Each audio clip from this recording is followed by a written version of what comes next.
wabarakatuh. Hari ini saya berkesempatan untuk mewawancarai Ibu Kepala Sekolah, Ibu Emiliana SPD, dan Ibu Guru kelas 6, Ibu Deni Susila, sebagai pengisi jawab yang akan saya wawancarai tentang tugas PPG dalam jabatan 2022. Yang pertama yang akan saya tanyakan, permasalahan saya di kelas 4. Kebetulan saya mengajarnya di kelas 4. Ada satu orang anak yang belum bisa membaca, belum lancar membaca, masih menginjak.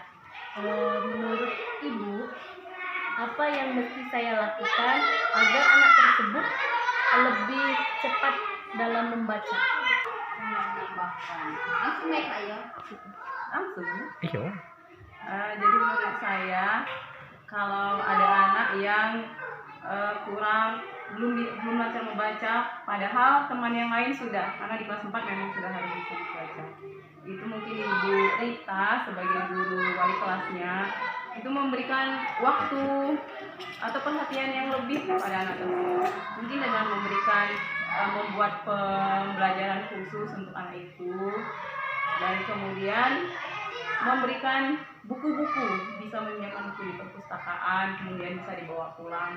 Itu anak tersebut belajar, berlatih membaca, dan diberikan perhatian khusus di luar pelajaran yang sehari-hari. Mungkin begitu.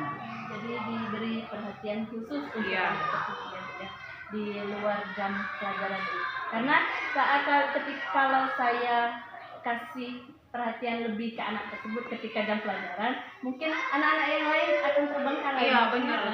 Makanya dikasih jam khusus di luar jam. Bisa pinjamkan buku di perpustakaan, itu dibawa ke rumah untuk dia lebih. Karena menurut saya, pengalaman anak itu lancar membaca karena dia sering berhubungan dengan buku, sering melihat buku-buku, jadi dia tertarik untuk membaca. Baiklah, yang kedua permasalahan yang saya hadapi yakni terkait anak yang sudah berada di kelas 4 yang seharusnya sudah berada pada tahap operasional konkret. Namun seperti pengalaman saya, anak itu ketika membaca, namun pemahaman membaca setelah membaca itu, pemahamannya tentang materi yang ia baca masih begitu minim. Apa kira-kira kiat atau langkah yang akan saya lakukan untuk mengatasi anak tersebut? Menurut Ibu Reni, kira-kira langkah apa yang mesti saya lakukan untuk menghadapi anak yang seperti saya katakan tadi? Menurut pengalaman saya, apabila anak kurang memenuhi bacaan atau teks bacaan yang mereka baca, mungkin sebaiknya kita mengilustrasikan bacaan tersebut ke dalam bentuk gambar, atau juga bisa kita menggunakan video-video pembelajaran yang supaya siswa itu lebih tertarik untuk mempelajari hal yang ingin kita sampaikan tersebut. Mungkin dengan cara lain juga bisa menggunakan contextual learning tadi, menggunakan lingkungan sekitar sebagai media pembelajaran kita, karena anak sudah merasa Langsung. Kita juga bisa menggunakan lingkungan sekitar sebagai media pembelajaran, karena anak sudah merasa terbiasa dengan lingkungannya. Mungkin dengan menggunakan lingkungan tadi, siswa lebih bisa memahami apa yang ingin kita ajarkan tadi. Pertanyaan selanjutnya, Bu, ini terkait relasi antara guru dan orang tua. Nah, di sini yang mau saya tanyakan, seberapa penting hubungan antara relasi guru dan orang tua terhadap proses pembelajaran anak? Kalau terlebih dahulu, Untuk relasi antara wali murid, ya di sini disebut wali murid atau orang tua dan guru, itu sangat penting, karena di sekolah itu kita menyambung apa yang sudah diajarkan dari rumah. Karena yang pertama itu madrasah pertama bagi anak adalah orang tua dan lingkungan rumahnya. Jadi apa yang mereka bawa ke sekolah itu adalah kebiasaan-kebiasaan yang sudah dilatih oleh orang tua mereka, dan kita di sekolah itu hanya menyambung dan menambah karakter atau akhlak yang kita lakukan sesuai kurikulum, tapi yang pertama adalah dari rumah, dari orang tuanya. Mungkin begitu. Mungkin dari teman sejawat. Mungkin saya hanya menambahkan karena siswa itu bagi saya adalah tanggung jawab bersama antara guru dan orang tua. Nah, apabila di sekolah kita telah biasanya di setiap akhir pembelajaran kita memberikan PR, maka hendaknya orang tua memperhatikan anak-anaknya setelah pulang sekolah. Mungkin diingatkan, nak, PR-nya dikerjakan, karena siswa tersebut bukan hanya tanggung jawab guru, pembelajaran juga tanggung jawab orang tua. Berkelanjutan ya. Baik, yang selanjutnya yang ingin saya tanyakan mengenai model pembelajaran. Di sini kan biasanya guru itu masih bingung, masih kebingungan tentang model-model pembelajaran karena biasanya guru masih monoton dalam menggunakan model pembelajaran. Nah, di sini yang mau saya tanyakan, kira-kira model pembelajaran apa yang cocok untuk saya ketika nanti saya akan mengambil tema 5, subtema 3, sikap kepahlawanan. Kira-kira Ibu Reni modal apa yang sebaiknya saya ambil dalam mengajarkan tema tersebut? Saya model yang terbaik adalah discovery learning karena model tersebut menuntut seluruh kemampuan siswa untuk dari kita memberi rangsangan, mengidentifikasi masalah, jadi siswa itu terlibat secara utuh dalam pembelajaran. Misalnya kita menayangkan sebuah video itu berupa rangsangan kita agar siswa mengidentifikasi apa-apa saja sikap pahlawan yang ada di dalam video tersebut.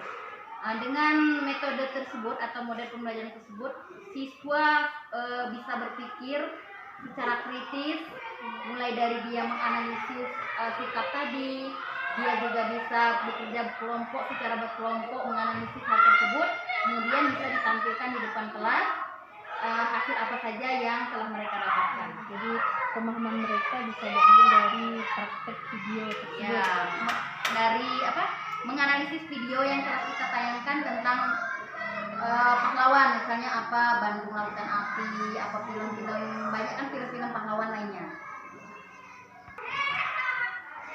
Selanjutnya mengenai soal HOT atau High Order Thinking Skill. Nah, di sini kebanyakan siswa saya itu belum memahami jika saya memberikan soal HOT.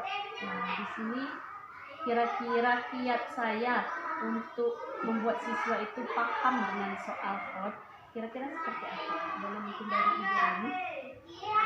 Menurut saya sebagai seorang guru, bagaimana kita mengajarkan kepada siswa cara memahami soal-soal HOT yang telah kita belajar selama ini, yang sudah dalam bentuk soal.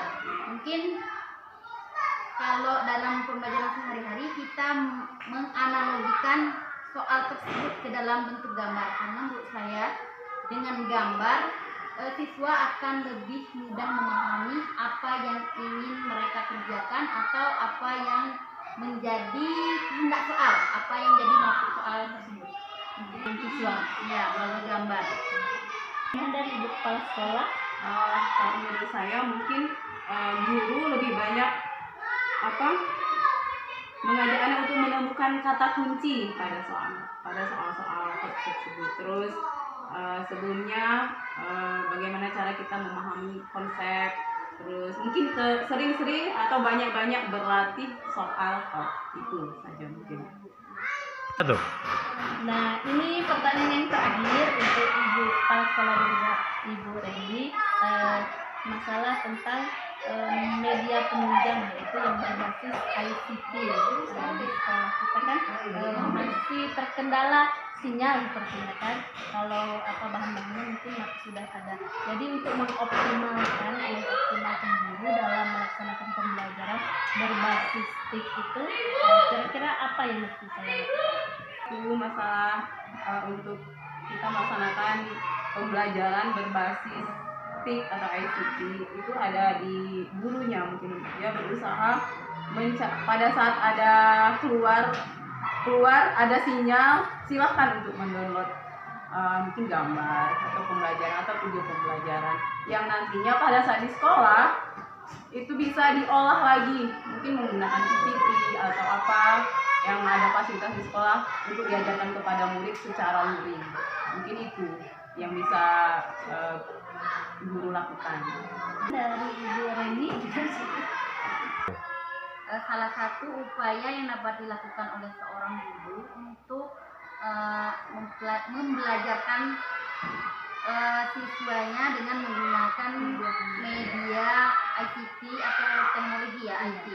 Mungkin salah satunya karena kita kekurangan, mungkin belum terlalu menguasai ICT, kita dapat mengikuti atau mengembangkan diri kita dulu terlebih dahulu dengan mengikuti berbagai pelatihan-pelatihan yang ada.